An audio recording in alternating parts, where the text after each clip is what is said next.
नमस्कार दर्शकबिन, महारुद्र आयुर्वेद हस्पिटलद्वारा आयोजित कार्यक्रम महारुद्र स्वास्थ्य संवादमा यहाँहरूलाई धेरै धेरै स्वागत छ।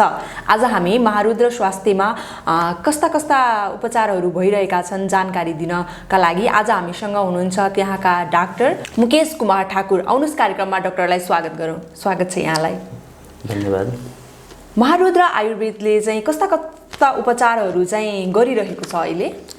आयुर्वेदमा भन्दाखेरि लगभग सबै रोगहरूको उपचार अहिलेसम्म भइराखेका छन् हाम्रो हस्पिटलमा।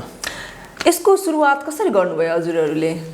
अब सुरुवात भन्दाखेरि त यो धेरै पुरानो प्रथा भन्नु पर्यो। हाम्रो आयुर्वेदमा भन्दाखेरि ब्रह्माकै परम्परादेखि चल्दै आइराखेका कुराहरू, तर हामीले उपचार गर्दाखेरि अब लगभग 10-12 वर्ष पछाडिदेखि नै पहिला यहाँ क्लिनिक थियो, तर क्लिनिक पछि त्यसैलाई अब अलिकति पेसेन्टहरूलाई पनि सघाउनको लागि थरीथरीका उपचारहरू गर्नको लागि आयुर्वेद सम्बन्धी जे जति हाम्रो सुविधाहरू छन् त्यो सबै दिनको लागि त्यसलाई क्लिनिकलाई पहिला अब हस्पिटलमा परिवर्तन गर्नु पर्यो।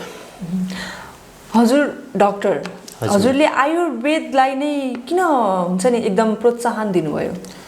थुप्रै कारणहरू छन् कि अब सम्पूर्ण रूपमा भन्दाखेरि के हुन्छ कि संसारै एउटा पाँच भौतिक हुन्छ हैन? त त्यो पाँच भौतिक रूपमा हाम्रो शरीर पनि पाँच भौतिक हो। त पाँच भौतिकलाई पाँच भौतिकले उपचार गर्यो भने राम्रो सफलता पाइन्छ। अब त्यसमा पाँच भौतिकलाई कुनै एउटा भौतिक लिएर मात्रै उपचार गर्नुहुन्छ भने त्यहाँ जुन साइड इफेक्टका कुराहरू हामी गर्छौँ नि त त्यो हुन जान्छ त्यति बेला के। महारुद्रले चाहिँ अहिलेसम्म कतिवटा उपचारहरू गरिरहेको छ त्यो विस्तृत रूपमा जानकारी दिनुस् न।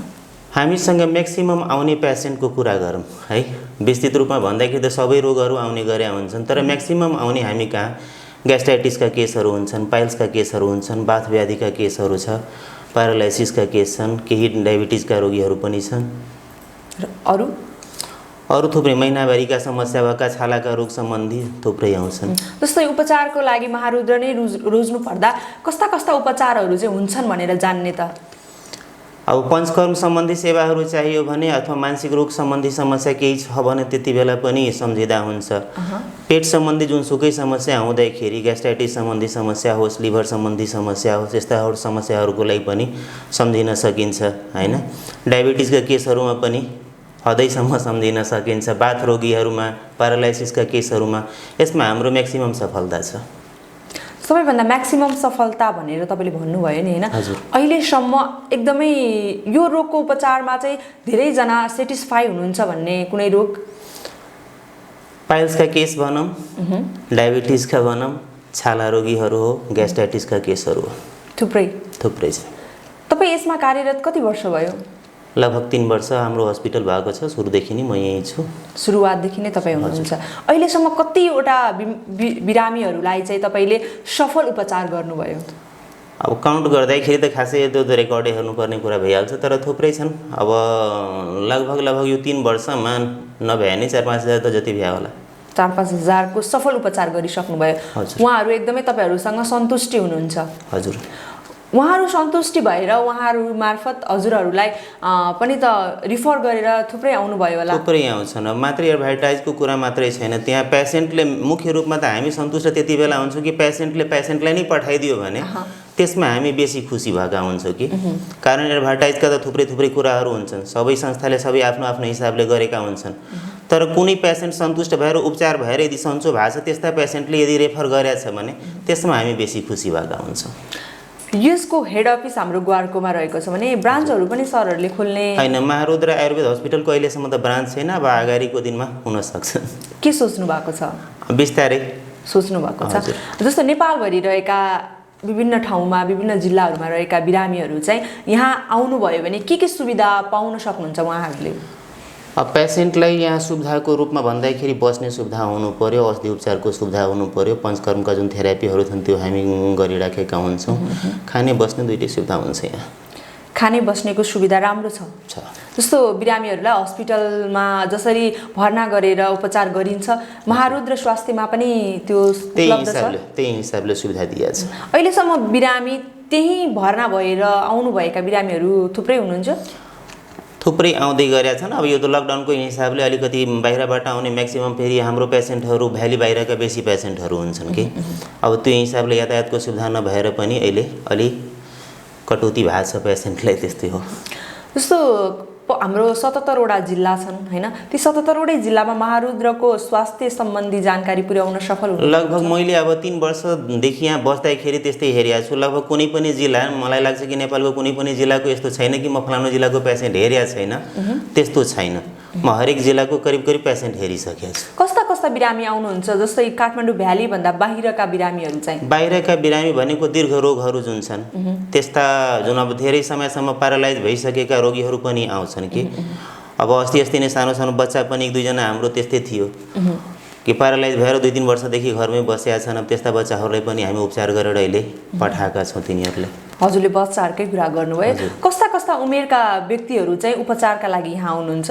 सबै उमेरका छन् हामीसँग, बच्चादेखि बुढोसम्म। प्राय जसो अहिलेसम्म आउनुभएको एभरेजमा सबै छ कि सबैजना आउनुहुन्छ, बच्चादेखि बुढासम्मको? जसलाई जे समस्या हुन्छ, अब कारण के समस्या कुनै खासै निर्धारण त छैन कि यो समस्या भनेको यही बच्चालाई हुन्छ अथवा यो बुढोलाई हुन्छ भन्ने कुरा हुँदैन। अब उमेर विशेषले रोग विशेष हुने कुरा बेग्लै भइहाल्छ हैन, तर आउने चाहिँ सबै रोगीहरू हुन्छ। जस्तो हजुरलाई मैले के सोध्न चाहे भने रोगकै एउटा जस्तो पाइल्सको उपचार सफल रूपले गरिराख्नु भएको छ नि हैन, थोरै विस्तृत जानकारी दिउँ। हामी अघिल्ला कार्यक्रमहरुमा त यसका रोगका विस्तृत जानकारी दिने नै छौँ, यही कार्यक्रम मार्फत चाहिँ थोरै जानकारी, जस्तै पाइल्स रोगको बारेमा थोरै जानकारी दिउँ न डाक्टर। पाइल्सको मुख्य रूपमा अब कारणदेखि हामी लियौँ है। पाइल्स हुने मुख्य कारण भनेको कन्स्टिपेसन हैन। अब कन्स्टिपेसन हुने बित्तिकै के हुन्छ कि मान्छे अब टोयलेट जाँदाखेरि, बाथरुम जाँदाखेरि अलि बेसी समय लगाउने हुन्छन्। अब कन्स्टिपेसनको पनि मुख्य कारण भनेको हाम्रो खानपिन नै भइहाल्यो। जुन जङ्क फुडहरू खाने बानी अहिले बेसी भइसकेको छ हाम्रो हैन। विदेशतिरबाट जुन मान्छेहरू आइराखेका छन्, अब त्यहाँ खाएको खानेकुराहरू यहाँ खोजिराखेका हुन्छन्, यहाँ पनि त्यही हिसाबको खानेकुरा खाइराख्ने। तर समय विशेषले, स्थान विशेषले सबैको आफ्नो आफ्नो खानेकुरा हुन्छ। अब त्यो हिसाबले यहाँ विदेशी खानेकुराहरू रोज्छन्, तर इन्भाइरोमेन्ट पनि त त्यही हिसाबको हुनु पर्यो नि। विदेशतिर अब चिसो छ भने यहाँ गर्मी हुन्छ, पानीको मात्रा त्यहाँ कमले पुग्ने हुन्छ, यहाँ धेरै खानुपर्ने हुन्छ। त्यहाँ खाना थरी थरीका खाइदिने, पानी कम खाइदिने, जङ्क फुडहरू बेसी खाइदिने, स्पाइसी फुडहरू बेसी खाइदिने। अब जसका कारणले कन्स्टिपेसन हुने कुरा भइहाल्छ। कन्स्टिपेसन भयो, लामो समयसम्म टोयलेट बस्नुपर्ने कुरा भइहाल्छ। प्रेसर दिए दिशा गर्दा गर्दै के हुन्छ कि त्यहाँ एनएसमा हाम्रो सर्कुलेसन, हाइली सर्कुलेसन हुन्छ कि, त पटक पटक प्रेसर दिँदाखेरि त्यहाँ भेनहरू आफै त्यो सुनिन थाल्छ बिस्तारै बिस्तारै, पछि त्यही पाइल्सका रूपमा परिवर्तन हुन जान्छन्। अनि त्यो पाइल्सलाई फेरि उपचार गर्ने क्रममा यदि त्यो पाइल्स स्टार्टिङ फेजको फर्स्ट डिग्री सेकेन्ड डिग्रीको छ भने त्यति बेला हामी औषधि उपचारले नै सन्चो पार्छौँ। यदि त्योभन्दा माथि गइसकेको छ, थर्ड फोर्थमा गइसकेको छ भने त्यति बेला औषधिले मात्र भ्याउँदैन, त्यसलाई छाडसूत्र विधिले उपचार गरिन्छ। यसको सफल उपचार महारुद्रले गरिरहेको छ। हजुर। जस्तै 75वटै जिल्लामाबाट हामीलाई हेरिरहनु भएको छ अहिले भने, उहाँहरूलाई तपाईँ महारुद्रको बारेमा कसरी जानकारी दिनुहुन्छ र उहाँहरूलाई के भन्न चाहनुहुन्छ तपाईँ? अब कुनै पनि दीर्घ रोगीहरू हाम्रो नेपालभरिको जुनसुकै जिल्लाको होस्, 77वटै जिल्ला भनौँ अब 75 त 77 भइसक्यो, त 77वटै जिल्लाको जुनसुकै रोगी हुँदाखेरि जुन दीर्घ रोगीहरू छन् उहाँहरूलाई म एकचोटि आयुर्वेदबाट उपचार गराउनको लागि यहाँ आइदिनु हुन म अनुरोध गर्न चाहन्छु। जस्तो आयुर्वेद नै किन रोज्ने भन्ने कुरा पनि आउँछ नि हैन, थुप्रै रोगहरूको उपचार अरू हस्पिटल भनौँ न हाम्रो अलि उबाट पनि भइरहेका छन्, जस्तो आयुर्वेदलाई नै चाहिँ किन रोज्नु पर्ने? कारण दीर्घ रोगमा के हुन्छ कि लाइफ टाइम मेडिसिन खानुपर्ने कुरा भइहाल्छ अरू थेरापीमा, तर आयुर्वेदमा त्यस्तो कुनै पनि रोगलाई यस्तो निर्देश गरेको छैन कि यो रोगमा लाइफ टाइम मेडिसिन खानुपर्छ भन्ने कुरा कहीँ छैन। केही सर्टेन पिरियड छ, त्यो हिसाबले सर्टेन पिरियडमा औषधि खाइसकेपछि उहाँहरूलाई सन्चो गर्न सकिन्छ। त्यो हिसाबले म भन्न सक्छु कि एकचोटि आयुर्वेदलाई सम्झिनु पर्ने। दीर्घ रोगी भन्नुभयो तपाईँले, दीर्घ रोगी बाहेक अरू रोगहरूलाई पनि त आयुर्वेदकै तपाईँहरूले उपचार गरिरहनु भएको छ नि। आयुर्वेदले सम्पूर्ण रोगलाई उपचार गरिन्छ भने अरूभन्दा आयुर्वेद नै सफल उपचार हो त? होइन, अरूलाई फेरि हेल्न गर्न मिलेन मैले है, तपाईँको तर्फबाट भन्दाखेरि। हजुर, अरूलाई हेल्न गर्न मिलेन, कारण अब इमर्जेन्सी कन्डिसन आइहाल्यो भने हाम्रो देशमा अब त्यस्तो सुविधा छैन आयुर्वेदमा कि हामी इमर्जेन्सी कन्डिसनको पेसेन्टलाई पनि केयर गर्ने भनेर। अब हातखुट्टा कसैको भाँचिसकेको छ, अब त्यति बेला म भन्छु आयुर्वेदमै आउनको लागि त्यस्तो कुरा भएन होइन। त जहाँ जे कन्डिसन छ त्यो हिसाबले आफ्नो नजिकको स्वास्थ्य केन्द्रमा हस्पिटलहरूमा जानु पर्यो। तर जहाँ बाहिरका पेसेन्टहरू सानोतिनो रोग लिएर त यहाँ आउँदैन होइन, भ्यालीभित्रको छ भने आउन सक्नुहुन्छ। तर बाहिरका रोगीहरू आउने म्याक्सिमम हाम्रो दीर्घरोगी नै हुन्छ। अब जुन प्यारालाइसिसका केसहरू जुन भने नि, डायबिटिजबाट मान्छे पीडित छन्, पाइल्सबाट धेरैचोटि अपरेसन गराइसकेका छन्, अब त्यस्ताहरू पीडितहरू आउँछन् अहिले। ओके, जस्तो महारुद्रमा चाहिँ अर्को पनि हजुरहरूको यो पञ्चकर्म विधिबाट भन्ने छ नि, यो पञ्चकर्मको अर्थ र यसको उपचार कसरी हुन्छ? पञ्चकर्म भन्दाखेरि हाम्रो स्वास्थ्य जुन शरीर छ, शरीरलाई एउटा शोधन गर्ने प्रक्रिया हो त्यो, हैन? जुनसुकै रोगमा सबै पञ्चकर्म गर्न सकिन्छ भन्ने कुरा होइन। खासै रोगको लागि यो पञ्चकर्म गर्नुपर्छ त्यो हिसाबको सिस्टम हुन्छ, हैन? अब शरीर शोधन गर्ने दृष्टिकोणले त्यो पञ्चकर्म बनाएको। अब जसमा हाम्रो के हुन्छ कि पूर्व कर्म र पञ्चकर्मको पूर्व कर्म, पश्चात कर्म र प्रधान कर्म हुन्छ। त जुन पञ्चकर्म भनिन्छ त्यो मुख्य रूपमा प्रधान कर्म हो। अनि पूर्व कर्म त्यसको लागि तयारी गर्नुपर्ने स्थिति हुन्छ कि पञ्चकर्म गर्नको लागि पेसेन्टलाई के तयारी गर्नुपर्ने, फेरि गरिसकेपछि कस्ता उहाँहरूलाई सघाउनु पर्ने, के सन्देशहरू दिनुपर्ने, त त्यो सबै हुन्छ। त्यो त पञ्चकर्मको 3टा खण्ड बुझ्नु, हैन? पूर्व कर्म, प्रधान कर्म र पश्चात कर्महरू हुन्छ। यसको उपचार कसरी चाहिँ गरिराख्नु भएको छ उहाँहरूलाई? जस्तो बिरामीहरूले चाहिँ यो भनेको के हो र यसमा कसरी उपचार हुँदो रहेछ, हामीलाई सन्तुष्टि हुन्छ त भनेर आउँदाखेरि? अब जसरी हेर्नु, अब खानपिनको हिसाबले मैले भने कि हाम्रो अहिले सिस्टम अलिकति खानेकुराको बिग्रिसकेको छ, त्यो हिसाबले म्याक्सिमम जुन ग्यास्ट्राइटिसका केसहरू हुन्छ, अब त्यस्ता केसहरूमा बमन गर्ने क्रिया हुन्छ, हैन? हाइपर एसिडिटी भएका केसहरूलाई त त्यस्तामा हामी के गर्छौँ कि बमन क्रिया गर्ने कुरा हुन्छ। त त्यो बमन पनि हाम्रो आन्द्रालाई जुन एस्टोमेकको पार्ट हुन्छ, त्यो एस्टोमेकको पार्टहरूलाई पूर्ण रूपले सफा गर्नको लागि बमन क्रिया गरिन्छ, हैन? अधोभाग ऊर्ध्वभाग यसरी भन्छौँ नि हामी। त त्यो माथिको भागहरूलाई सफा गर्नको लागि हामी बमन क्रिया गरेका हुन्छौँ। फेरि आन्द्राभित्र जुन बसेका मलहरू छन् त्यसलाई बाहिर निकाल्नको लागि विरेचन क्रिया हुन्छ। त बमन र विरेचन दुईटा यो पञ्चकर्म मध्ये चाहिँ म्याक्सिमम हाम्रो देशमा चाहिँ युज हुने त्यही हो। त्यसपछिको क्रिया हो बस्तीहरू गर्ने। त बस्ती ठाउँ विशेषले हुन्छ। अब कसैले यहाँ घाँटीको समस्या देखिया छ, हैन? सर्भाइकल पेनहरू भइराखेको हुन्छ, त त्यति बेला पनि त्यहाँ बस्ती गर्ने कुरा हुन्छ। कमर दुखिया छ, त्यसमा बस्ती गर्ने कुरा हुन्छ। त ठाउँ विशेषले सबैको नाम पनि फरक हुन्छ। म्याक्सिमम घोडाहरू दुख्ने क्रिया हुन्छ, हैन? त घोडाहरू दुख्नेमा पनि हामी जानु बस्ती गरेका हुन्छौँ।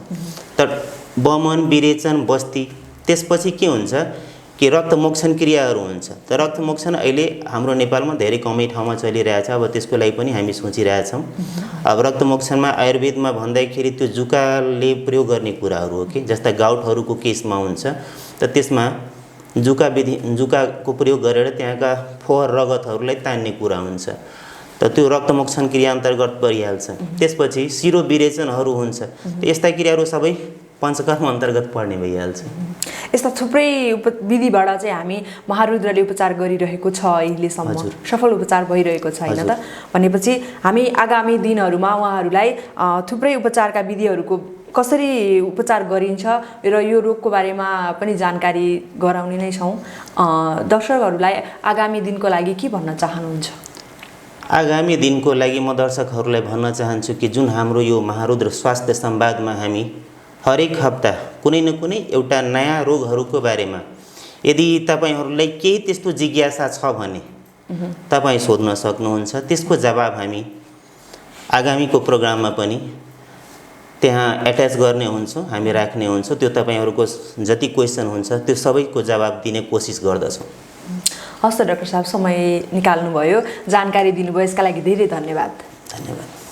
महारुद्र आयुर्वेदद्वारा सञ्चालित कार्यक्रम महारुद्र स्वास्थ्य संवाद हेरिदिनुभयो, समय दिनुभयो, यसका लागि धेरै धन्यवाद। र आगामी दिनमा तपाईहरूलाई विभिन्न रोगको जानकारी आयुर्वेदद्वारा कसरी उपचार भइरहेको छ र उपचार गर्न सकिन्छ भनेर जान्न चाहनुहुन्छ भने महारुद्र आयुर्वेद स्वास्थ्य संवादमा आएर कमेन्ट गर्न सक्नुहुनेछ र साथ दिन सक्नुहुनेछ। तपाईँलाई लागेका जिज्ञासा यही महारुद्र आयुर्वेद को फोन नम्बरमा पनि सम्झन सक्नुहुनेछ।